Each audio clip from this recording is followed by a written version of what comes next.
Welcome to the Online Course Masters Show, where we learn from the best online course creators how to better create and sell our very own courses. I'm your host, Phil Ebner, and today I chat with Jessica Brody, a best-selling author who has translated her author skills to her own online courses. We're going to learn how other authors can do the same, coming right up. Visit onlinecoursemasters.com for show notes, to watch the video version of this episode, and see an archive of all our past guests. Please subscribe on iTunes, Stitcher, or wherever you listen. The one thing you can do for me is leave a review for the show, which helps us expand to an even larger audience. Thanks, and let's get straight to the interview. Hey Jessica, welcome to the Online Course Masters Show. We're so excited to have you here, and you're the first author that I'm having on the show, so that's going to be interesting to talk about that. And I think just you getting into online teaching as an author is a perfect match, and there probably are other authors out there listening to this show who might get inspired by you. So thank you and welcome to the show. Thank you. I'm really excited to be here. I am a fan of you, Phil, so this is an honor for me. Thanks. So for people who don't know about you, can you just give us a little recap? What's your background and what did you do before teaching online courses? So I'm a full-time author. I've been writing novels, mostly for teenagers and kids, for the past, I guess it's now like 12 years. I lost track. And so I was doing that full time, and I have written over 15 novels for kids and teens, and now I'm trying to teach some of the skills that I've picked up over the past 10, 12 years to other authors. Nice. And so I want to talk more about just being an author. I've never really considered myself an author, but I do have a couple ebooks on Amazon, but it is something that I think is really cool. And you must just, as an author, you're a content creator and also entrepreneurial in itself to have to put yourself out there, create a piece of content and share it with the world. I read it, and I'll just tell the listeners too that you were actually named one of Udemy's 2016 Breakout Instructors, which is awesome. So congrats about that. And I read in your bio that you have a couple books that are being made into movies or something like that. So, well, first, let's start there. What's that all about? It's very exciting. So I've had several movie options happen over my career, and that's when basically a production company comes in and kind of like leases your book as to try to make it into a movie, and options can expire, and then other people can pick up the rights and re-option it. It's all very complicated. But what's exciting about the two that are in development now is that they've kind of gone the farthest that any of my books have gone in terms of the film adaptation process. So they're being adapted as screenplays right now. So that's really exciting. And hopefully after that, the next step is to cast and get directors on board and then hopefully start shooting. So we shall see. But it is very exciting. Yeah, that's really awesome. I mean, I have friends that still work in like quote unquote Hollywood, and I know how long that process can be, even if you have the screenplay and let alone a book turning into a screenplay. But yeah. I hope that all works out for you. I'm sure it will with one of these or maybe something in the future, and I can't wait to see it.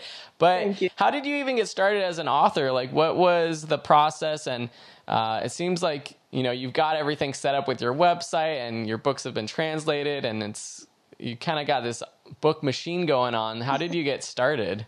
Thanks. It's been a crazy decade. My books have been translated in over 23 languages now, which is really cool and crazy. I mean, when I get like a translation, here's one, like I'll get like the French version and I'll be like, oh my God, I wrote this and I can't understand it. That's so cool. it's kind of strange. But I started out in the movie business. I was a director of development and business development and acquisitions for MGM Studios in Los Angeles. And so it was like very finance based and very analytical. And there was this other side of me, this like creative monster that was kind of like, growling and clawing at the door. So I started writing on the side just to kind of keep that tamed and in control. And then I got laid off from MGM. Sony bought MGM and laid everyone off. And I just thought, I did get another job offer from Sony to do the same thing. And I thought, I think I'm going to give this whole creative thing a try. And I took about 1.5 years to finish the novel I'd been working on and basically get an agent and get it sold. So, and I've been selling novels ever since. So I'm very grateful that I did get laid off and I had that nice severance package that allowed me to follow my dream. And here I am today. Wow. Yeah, that's, sometimes it takes just some sort of event like that happening to change your direction to something that it seems to be working out really well for you. So, and that's cool. I was just going to say in story sense, in like plotting, that's called the catalyst moment that sends the character on a new direction. Exactly. Yeah, it's perfect. And I think a lot of entrepreneurs have that catalyst moment when they start their journey. And sometimes it's getting laid off. And Pat Flynn, I know a lot of people are fans of his, and that happened to him. Or maybe it's, getting married or having a baby or whatever it is, but kind of something that moves you forward. And for people listening, you can actually watch this episode on my YouTube channel. And Jessica just picked up her physical book. And I think that's so cool. Being an author with an ebook is one thing, but being an author where you actually have a physical book, that is a completely different thing. So that's just so cool. So so you were doing that for a while and you're still writing, which I think is the beauty of being an online teacher, having something that you actually do, but then teaching it. How did you get into teaching online then? I still write a lot. I still write about 3-4 books a year. I have a current contract with Disney Channel where I write a book series. I'm writing a book series based on, they're right here, based on their Descendants movie, which has been really fun. And so I still keep very busy writing. But basically what happened was I was teaching in-person workshops. And I was flying all over the country to speak to people. And it was getting very exhausting, just all the travel. You were never sure if you're going to fill the room, and there was all that stress. And my husband, who actually is a fan of yours and was taking some of your courses on photography and video, he said, you should try this online thing. And I was like, I don't know about that. I'm always really, I always turn his ideas down immediately, and then it takes a moment to sink in, and I'm like, that might be a good idea.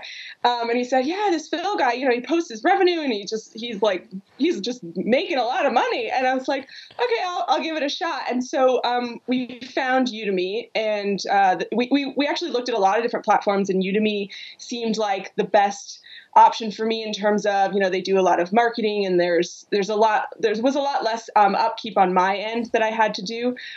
So I said, I'll do one course and I'll see how it goes. And I picked a course that I've taught at libraries, and it was kind of a short course. It's called Developing Blockbuster Ideas. And it's all about how to brainstorm high concept ideas that book and movie people will grasp onto. So I produced this course fairly quickly. It's only an 1.5-hour course, and we put it up, and the reaction was so great. I don't even remember. We made $1,000 in a week, and we were just like, whoa, okay. Nice. This is something. Yeah, there was something there, right? And the reviews were coming back really, really strong, and Udemy started to pick it up and put it in their emails, and it just kind of whirlwinded from there. And I thought, okay, what else can I do? And we just kind of took inventory of the things that I've been labeled as good at by my fellow authors, things that I get asked about a lot online. We just started making lists. And the thing that kept coming to the top was my productivity, the fact that I write 3 to 4 books a year, which is very, it's a lot compared to some authors. And so I just started to basically try to break that down. How do I actually write 4 books a year? And that's when I came up with my class, Productivity Hacks for Writers. And so I did that one. And then, now I'm just kind of trying to churn out as many courses as I can while keeping up with my deadlines. Nice. Well, yeah, it seems like you're busy, but that's so awesome that you had that initial success. What do you think it was about that you made $1,000 in your first week, did you have an audience that you promoted this to, or how did you actually launch that first course? I did have an audience of readers and writers. And when I started, I had about, I would say 3,500 Facebook followers. And I put it up on Facebook, and I paid for a boost. The way I put it out there was, basically the question was like, I've sold 10 books to major publishers in the last 10 years and have over 23 foreign countries, foreign rights published, blah, blah, blah. How did I do it? And the answer is always to that question is I write high concept books. So they're ideas that you can pitch in one sentence. They're really like blockbuster ideas, is what I call them. And I think that was a very grabby line about basically, this is how I'm doing this. And so I got a lot of play out of those Facebook boosts. And I think I maybe invested like $40 in Facebook boosts, and it equated to like $1,000 in sales. So it was a pretty good boost. Yeah. And that kind of like tapped out my market. Like I had a reader newsletter, but I have since started a writer newsletter where it's just geared towards my writer followers. It's called Writing Mastery. You can sign up on my website. And it's a free monthly newsletter with free writing tips. So once that kind of got the ball rolling and Udemy picked me up and started promoting, I did start the newsletter. I started a YouTube channel for Writing Mastery as well. And so, it started with Facebook, and then I kind of expanded it from there. Yeah. Well, it seems like you're doing all the things that I tell people that they should be doing, and it's working for you. So that's good to hear. Yeah. And I think it's harder now. But you just started like a year ago or so? My year anniversary is next month. Wow. Yeah. Awesome. So not even a year. And people keep asking me like, is it too late to do this? Is it too late to do this? And I keep telling them it's still a great year. Like people have been asking me that since 2014, and every year it seems to come up. But I think you're perfect proof that it's not too late. But it might take a little bit more work in the beginning to get a little traction, and having just a little bit of an audience helps. So for people listening, if you don't have any audience right now and you're working on a course, just start building that audience somewhere, whether it's Facebook or YouTube. And for me, I know I co-taught a course with a couple YouTubers, and they only had an audience on YouTube, but it was the same thing. When they launched their first course, their YouTube audience, it sold a couple thousand in the first couple of weeks, and it's just because they had that audience already. So that's important nowadays, I think. I will say that since I've built up my newsletter, that seems to be the most effective for me. Facebook is still a great source. Like when I do launch a new course, I always boost. I do basically about 2 weeks worth of boosted posts. But I've now, since I started my newsletter, I have, I think, over 1,000 subscribers now. And because those are so targeted and niche, they're people who have signed up for a lead magnet on my website, which I gave away free writing tip guide. And so I know those are my target audience. And so when I do launch a new course, I find that the most return comes from that newsletter blast. Yeah, nice. So I'm kind of jumping all over the place, but one thing that came to mind, I was just wondering for you and your audience, what is the promotion and pricing strategy that seems to be working both on Facebook or your email list? Because I could see how promoting on Facebook might not work that well, especially if you're charging a lot. But what's your pricing strategy when you launch these courses? It's still something I'm working on and figuring out. Like I've studied your pricing strategies a lot, and I've tried things that you've tried. I'm still kind of trying to like tweak it. What I have been doing is I've been giving my best prices always to my current students on Udemy and my newsletter subscribers, because when I have the lead magnet says that when you sign up, you will get my best prices. So I've been putting slightly higher prices on Facebook. And when I say higher, I'm like the max $5 more. Because I'm kind of trying to pull those people in, it's still like a massive discount. It's still, like 90% off or whatever it ends up being. But I do about like a 2-week launch where the prices are discounted, and then that kind of just goes away. And then I'll do like special events, where I just released my 11th novel, and I did $11 on my courses to promote it and to celebrate. Nice. So I'll do like those kinds of little things here and there, and then of course I try to keep track of what Udemy's doing, so I'm not butting heads with their promotions. So it seems like there's always some discount somewhere. Yeah. And then I do actually have on my website, if you just come to my website and you don't sign up for my newsletter, there is a discount still there. But I do warn you that there's a better discount if you sign up for the newsletter. So you'll see when you come on, it's like the course is like $25. And then if you sign up for the newsletter, you'll get an automatic welcome that says, here's my course for $19. Yeah. Cool. So I'm going to challenge you, and I'm not doing this myself, so I'm excited to hear your answer. What do you tell people who are like, why don't you just charge a premium price? Like, why don't you do this on your own site? And I don't know actually if you are planning on doing that or also selling on other platforms, but why are you doing the whole Udemy thing and doing such deep discounts? So that's interesting, because when I came onto Udemy, and for those of you who are not familiar, there was a very big pricing shift back in, I think it was last March or April. Yeah, 2016. I came in right after it happened. So it was this I kind of like felt like I was coming into this giant storm, because I came on and was like, oh, I'll price my course at $20. They changed it where you could only price it between 10 and 50, I think. And before that, it was like, the sky's the limit. So people were pricing at $300 and discounting 99% and all of that. So that kind of went away, and suddenly it was $10 to $50 is the only pricing you can do. And that's when I came on board. And all of the current Udemy instructors were all up in arms about it. Nobody liked it. Everyone was complaining. And I kind of came in and was like, this is great. This makes it so easy for me. I just pick a price and I don't have to worry about discounts. Like I was doing, I think I priced my course at $40 and did like a 50% off to launch. And then it was $40. And I felt like that's kind of what the course it should be valued at. And then they changed the pricing again. And I actually noticed the effect. I thought that my revenue went down as soon as they did it. But I also feel like I wasn't quite prepared because I didn't know the former pricing model.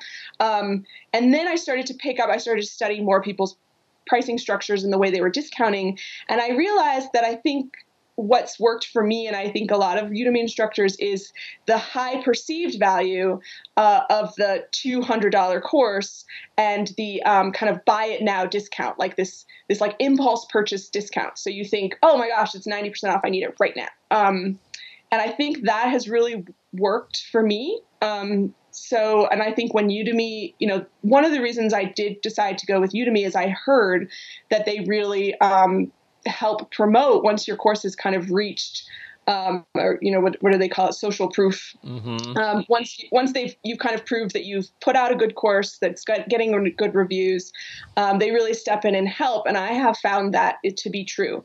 I actually don't really market a lot of my courses after the launch. Like I launch with my launch strategy, and Udemy kind of picks up after that. And then I will do these discounts here and there. But it's really nice to kind of just set it and forget it, and keep this like passive income coming in while I'm working on other courses. Yeah, nice. So fast forward to today, like what's your favorite thing about teaching online courses, and how has it affected your life in the sense of, being an author and having this other source of income?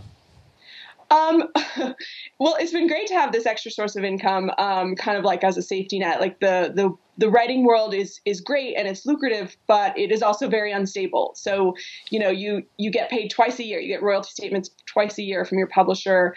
When you sell a new book, you have no idea how much it's going to sell for. So it's always this like, I don't know. And not that Udemy has it's very super consistent, but it's been fairly consistent. So it's kind of nice to have that monthly paycheck. But teaching has been so much more rewarding than I ever thought. I always love teaching just because I'm working with people, but some of the emails and messages I get and reviews I get, like they melt my heart. Like people are, saying, oh my gosh, I wasn't able to crack my story until I took your high concept Blockbuster course and now I know everything that's wrong with it. Or like, I'm so inspired to write and I haven't written in 2 years and your productivity course is now making me want to write every day again. Like, thank you. Or I had got this one guy who said, oh, I used your Blockbuster course to develop a screenplay idea and now I have 2 agents wanting to represent me. And I'm like, oh my God. Like, it was just, I kind of thought people would just take it and then like not really use it. I don't know why, but it's been so rewarding to know that there's people out there. I mean, I have students in over 75 countries and they're like taking this course and it's helping and changing their creative process and their life. And like, it's just so cool. Yeah, I love that. And sometimes it's hard to look at the reviews because I'm like worried I'm going to see like the bad one, even though I think for most people it ends up not being that many, but it's 1 out of every 10. It's just like, oh, that's so bad. Yeah. But for me too, it's like seeing those people actually affected by the courses. I still think I'm like, do people like my courses? Like, why do people like my courses? Yeah, and it's always that, like, we call it in the author world, we call it the Imposter Syndrome, where you constantly feel like no matter how many books you sell or how well they do, you feel like you're fooling everyone. Right. Everyone is just like in on it and they're making you feel good by buying your book and like patting you on the head. But I feel like I always feel like an imposter. In the book world and probably the online course world too, but it's just this constant like confidence building thing. The reviews are funny because being an author for 10 years before this, I think has given me a really thick skin with reviews. There's sites like Goodreads and Amazon where people make it their job to tell you how horrible of a writer you are. And it can be very disheartening at the beginning. And then after a while, you just start to realize, you know what, you're not going to please everyone. Especially when you write fiction, because fiction is so personal and you're going to write a story that people hate and you're going to write a story that changed people's lives. And so I think coming into Udemy like that, I was able to, you do get those every once in a while, you get those 1-star, 2-star reviews and you're able to kind of go, okay, it wasn't for him or it wasn't for her. So that's really helped me like brush those things off. Yeah, I love that. Are you enjoying this episode? We hope you're learning to become a better course creator. If you want to fast track your success, get the free 7-step guide to success at onlinecoursemasters.com. Now let's get back to the show. So it just seems like you got to be super busy, and even just from your website, you got so much going on. So tell the listeners what's a typical day like with you? How do you stay productive with writing, but also with your courses? What are you doing on a day-to-day basis? Give us a little insight. Well, I'll give you a little insight on my day, which is a little teaser to my productivity course, because I do practice what I preach. So I start out the day with my big thing about focus management is starting the day with the most important thing to you. And to me, that's my writing. So I wake up, my phone is always in another room. I don't check anything, no emails, no social medias, no nothing until I've written my daily word count, which is about 1,500 words a day. So I wake up, I take my dog out for a quick little brisk walk. I meditate for about 10-15 minutes. I do a gratitude journal every morning, which is basically just listing things that I'm really grateful for. That puts me into a very positive headspace, which I think is the best place to write from. And then I get down to writing, and I write about 2 to 3 hours every morning. And then I kind of check that off when it's like, okay, it's done. I love writing, but it's so nice to say I'm done with writing for the day, because it is a very it takes a lot out of you. It's because it's creativity and you're basically creating things from nothing. It can be a little exhausting. So I love checking that box. I've written and now I can focus on everything else. Then I usually spend my early afternoons reading like other people's work or work that I'm analyzing for. I'm actually writing a how-to writing book. How to plot, basically, and it comes out from Random House next year. It's called Save the Cat Writes a Novel. It's based on a very popular screenwriting method called Save the Cat, and I'm adapting it for the novel world. Nice. So I've been doing a lot of reading of like old classics and popular books to break down how they're structured so that I can use them as examples in the books. And then my evenings are reserved for Udemy classes. So I will be either scripting or recording or editing or producing like all of the steps. So that's kind of the way I structure my day. Nice. Well, that's pretty amazing. I mean, you got it all down, and it's surprising, but I'm like so not like that. And sometimes I'm like, I could probably be more productive if I did do the whole morning routine thing, but I've been struggling a lot lately, actually, with waking up and just social media, checking emails first thing in the morning. So is there anything that you could tell me, and I'm sure lots of people listening, like how I can do it for a couple days, then I go back to my normal ways. Like how do we actually just stick to that for a while? Okay. Well, first of all, you should take my course. Okay.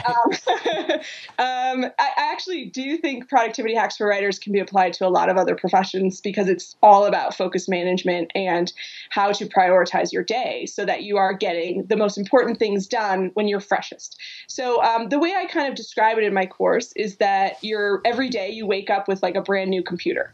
And when you bring home your computer, it works like a dream, right? Like there's nothing bogging it down. It's like there's no viruses, there's no software.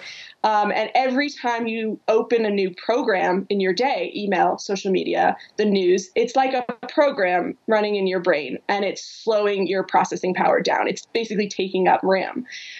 So you should be doing the most important thing that is most important to you when you have nothing else running. And so throughout the day, you start opening more and more programs and your processing power decreases. So that's kind of the philosophy behind the course. And I found that it works just so well. But my advice to you, like my practical advice, I guess I have maybe two pieces of advice. One is to hide your phone. Like it's the weirdest thing, but I do it. I keep it like in a far other room. I actually keep it in one of those secretary desks that like closes, so I can't even see it. That's where it plugs in. That's its home. We put it to bed every night. And so not seeing it is like a huge thing. I used to sleep with my phone next to my bed. So I would wake up in the morning, I'd grab it before I even got up. And I was like, wow. But I found that was basically me telling the universe whatever anybody else has to say is more important than what I have to do. So it's like letting other people dictate your day and your mood based on what they've put out there. So, hide your phone. The second thing is something else I talk about in the course is an app, a habit building app that I really like called Way of Life. And I think it's available on both Apple and Android. But basically it's a habit forming app that uses a philosophy called don't break the chain, where every day that you set up a habit, every day that you do it, you get a link in the chain. And then, the next day you have another link and another link. So by the time you get up to like 3, 4, 10 links, not checking your email is so much easier because you're like, well, I don't want to break my chain. Then I got to start at 0. And it's like almost like playing a game with yourself. And you're like, I can get 14 days or like 18 days. So it's I thought that was very useful for me. But then also after a while, you just start to see the difference and you start to realize how beneficial it is. Like I was writing so much better more words. I was feeling more focused. I was feeling more inspired to write every day. And then I would, like everyone does, I would slip and I would check my email. And I was just going to check like really quick. And I would notice instantly the difference. Like when I would sit down to write, I'd be like, oh, I don't want to do it. I don't know to do it.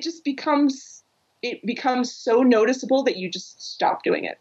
Yeah. Oh, I love it. I think tonight, I have my phone next to my bed, but tonight I'm going to put it away. Put it in the bathroom, put it away. Yeah. If you have a spouse or like a roommate, you can actually get them to help you by literally hiding it from you. And saying, you know what, I have to like prove that I've done my task for the morning before you give it to me. And I have done that on occasions. Yeah, no, that's great. I love it. Do it however you need to. Yeah. Cool. So about your courses, you've got great reviews in all 3 courses that you have on Udemy. Is there anything about just either the way you teach them, the way they're put together, what the content is that you think makes the students like them so much? Based on the review, it's really hard to kind of analyze your own success, but based on the reviews I've gotten, I think the 2 things that make my courses stand out are basically just a genuineness. So I try to just be myself, and that's sometimes goofy and sometimes I get like ranty about things. But it's just, I kind of just put myself out there. I don't try to be anybody else. And the second thing is I don't hold anything back. Like I pretty much give you everything I've got. There's a struggle of like when you're successful at something like writing, you're like, well, I don't want to give them all my secrets because then they may compete with me. But I try not to buy into that philosophy. I try to think that, every writer, whether they're going to compete directly with me or not, they're on their own journey. So I might as well give them all the tools I have because they're never going to be me. I mean, they're never going to write my books. So I try to just give them everything. And I think that shows in a lot of my reviews, people saying, wow, you've given so many tools that I've never seen anyone give this much information before. So I would say that was my 2 pieces of advice. Be yourself and don't hold back because no one's going to ever take your place. No one can ever be you. So try not to give into the fear of if I share all my secrets, then everybody's going to, take my success away from me, because I just don't think that's true. I love it. And I feel like people catch on really quickly if you are teaching a course and you do hold back. And that's going to result in bad reviews. And that's ultimately what, especially on a marketplace like Udemy, is going to hurt your sales. So I love that. So in terms of your funnels, we kind of talked about Facebook, your email list. With your email list, what are you doing to kind of funnel people into the courses? Other than, is it just when you have a new course launch, or is there anything when they just jump onto your email list? Do you send them any automated sequences or anything like that? I do, actually. So I have an email list called Writing Mastery. It's a monthly, I think I mentioned, a monthly newsletter with, it has free writing tips and other kind of writerly stuff. And I try to keep my own books out of it, unless there's some direct, here's how I wrote this book. So it's a lesson for writers. So I have 2 lead magnets set up on my site right now. One is so I have basically my website's a little bit not confusing, but complicated, because I've got readers, I've got my teen readers who come on looking for information about my books. And then I've got a lot of blog posts about writing tips. Mm-hmm. Before I started teaching, I did a lot of blogging. So I have set up through, I think, Google Tag Manager, I've set up 2 kind of funnels. One, if you're on a reading related page or a writing related page, you'll get 2 different lead magnets. Because I have a reader newsletter too. So if you're on my reader newsletter, you'll get a lead magnet that says, sign up for my newsletter, and you'll get the first 5 chapters of my next book for free. And then on the writing side, the funnel, if you're on any sort of writing related page, you'll get a pop-up that says, here's my 7 tips for writing productivity. And that will subscribe them to my writing newsletter. And then I have a third lead magnet, which comes from this Save the Cat book that I'm writing about plot.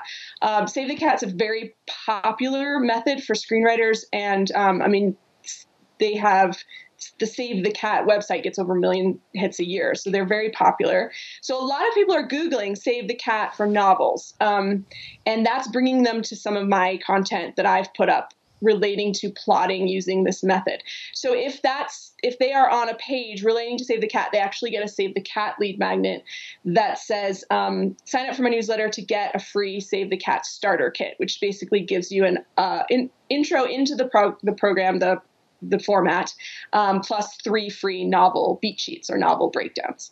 And that also funnels into my writing newsletter. So once they sign up, they get their lead magnet. At the bottom of the lead magnet, there is links to my courses with discounts. And then also, I think it's about 3 days later, they'll get a backlogged Writing Mastery newsletter. So it's here's what you've missed recently. Here's what I send out every month. It looks something like this. And at the bottom of each Writing Mastery newsletter, there is coupons. So I try not to hit them over the head unless it's an actual launch of a course. I actually don't send any direct, here's my courses. I try to kind of funnel it in through content. Yeah, nice. And what was that tool you said does Google tagging Google or something? Tag Manager, yeah. It allows you it installs on my WordPress site, and it allows me to assign pages based on what appears in the URL. You assign tags to those pages, and then Google Tag Manager actually my husband set it up, so I'm not like super sure about how it works. But basically, it interacts with Aweber, which is my email program, and so I think you actually install the Aweber pop-up into Google Tag Manager. So when Google says you're on this page, you get this pop-up. Nice. That's super cool. And that's smart. And even for me, I've struggled with segmenting my audience that way, but something like that would be really helpful for me too. So very cool. Very cool. So what advice do you have for authors who, whether they're fiction writers and maybe you want to teach a course like you about writing, or just there's thousands of authors who teach or write nonfiction books and have an expertise in all kinds of things. What advice do you have for them to turn their knowledge and maybe a book they've written into an online course? Well, I think if you're an author and you kind of have no idea what to teach, I would say look at what your skills are. I mean, I think every author has something they're really good at and people recognize. You know, it shows up in your reviews. It shows up in what people ask you on interviews. You know, some authors are really, really great at character development, and some authors are really great at world building. And I always got strong reviews about plotting and pacing, and that's kind of what got me into the plot route, or high concept ideas. I would always get, you know, oh, your ideas are so high concept. So I kind of went down that route. And then I started to get the productivity comments about, how do you write 4 books a year? Let me think about that and turn it into a course. So I say, like, that's kind of the first step, is to just figure out where your strengths are, and what are you doing that other people may not know about. And I would say something I struggled with a lot at the beginning was like, no, everybody knows how to do this. And the truth is, really, that's not true. Most of the time, people don't always know the thing that you're good at. I think it's called expert syndrome or something, where you basically think because you're good at it that everybody is, and most of the time they're not. So I would say, you know, really think about what you're good at and try to break it down into digestible pieces that go from an A to a B, you know, path. So like, what is the goal that people are going to get out of this course? Like with productivity hacks, it's very simple. You're going to write more words per day. And I give you a tool from the beginning to track how many words you're writing now and how many words you're going to write when you finish. With Blockbuster Ideas course, it's very simple. You're going to walk away from this course with at least one awesome idea that you can start writing. So I think it's, you know, figuring out what are they going to get from the course. And then I think the biggest challenge is just breaking it down into digestible, teachable pieces. Yeah, that's great. That's great. What about the technical side? I can see a lot of people being like, I know how to type words on a keyboard, but online courses is so confusing. Cameras, audio. What's the easiest way for someone to get into creating an online course? That's a great question. And I do think one of the reasons my courses have been successful is the quality. I have my husband to thank for that. He's, and having watched so many of your courses, I think he learned a lot. But you know, he's very technical. He's invested in a teleprompter, which I would 100% recommend to anybody starting out. It was $150. I mean, it's not a lot of money, but the teleprompter has saved me, because I think one of the most important pieces or steps about creating a good course is scripting a good course. And I spend probably 50% of my time writing the script. Because it's the foundation. You know, I start with an outline, just like a book. I start with an outline, it comes into a script, and then I produce it. And I think if your script isn't solid, you can just forget about the rest. So for going from script to video, or I do video and just audio with PowerPoint too, is, you know, you have to have a teleprompter if you're going to do a video and have the script come out the way that you want it to come out. I'm just not the kind of person who can write. I know some people who can write bullet points and then just kind of vamp, because I will just go off topic, and that's a lot of editing work for me later. So I would say a teleprompter is great, but you don't always have to do video as well. So if you're wanting to start out a little smaller, I mean, a good mic with a pop screen, like Phil's got right there, and also just, you know, take a basic PowerPoint course and build some dynamic looking slides and match it up with your audio, and there you've got a course. Cool. Awesome. Well, you make it sound not too hard, so I think people should listen to your advice and do it. So what are your plans for the next couple of years with courses and with writing? You got a lot going on with books, but especially with courses, do you have anything in the works? I do. I actually have 2 courses, quote, in the can, as we say in Hollywood, which is I have one that I've filmed with a co-instructor. She's her name's Joanne Rendell. She actually taught one of my previous courses with me, which is called Fiction for Young Writers. And it's a fiction creative writing class for kids and teens that we have on Udemy now. And we have just finished filming the adult version of that class. So it is basically foundations of writing great fiction. So it's anyone who wants to either get started creative writing or someone who is looking to kind of take their creative writing up a notch.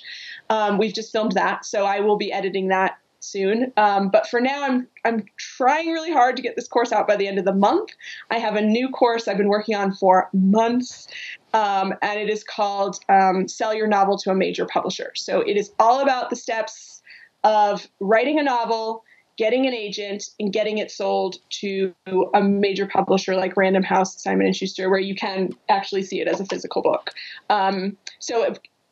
That's in comparison to self-publishing, which is either putting it on Amazon or perhaps like paying to get it printed. So I went the traditional publishing route. It's no better than the self-publishing route, but it's what I know. So I get a lot of questions like, how do I get an agent? Yeah, how do I publish a book? Where do I send the manuscript to? And I'm like, okay, starting at the beginning. So I have created this. It's probably going to be a 6-hour course. It's probably my biggest course yet, and I'm really excited. I'm launching it, fingers crossed, by the end of the month. You can do it. I think that's going to be a really great course, a bestseller. It seems like something a lot of people would do, or people want to do. So cool. So. That's exciting. So any final piece of advice for someone who's listening and wants to get into online teaching, but is nervous and just doesn't know if it's the right thing to do? Oh my gosh. This sounds cheesy, but just do it. I mean, I'm kind of the same way with novels. When people go, I'm thinking about writing a book, I'm like, just write it. Just do it. I mean, your first course may suck, or it may need work, or it may take you months, but like, just sit down and start it. And sometimes starting a project is the hardest part. And I will say, as soon as you start it, you've already, basically beaten like 90% of the people out there, because most people won't start ever. So just start it and congratulate yourself on taking that step. Awesome. Thank you so much for that. So where can people find out more about you and get connected with you? Yeah, jessicabrody.com is my website. I'm also on all the things. I'm on Instagram, is where I spend a lot of time. Not first thing in the morning, though. Yeah. I'm at Jessica Brody on Instagram. I'm at Jessica Brody on Twitter. And then if you'd like to watch some of my writing mastering YouTube videos, I'm at Jessica Brody 1 because some other Jessica Brody stole my YouTube account. That's okay. I think people can find you somehow.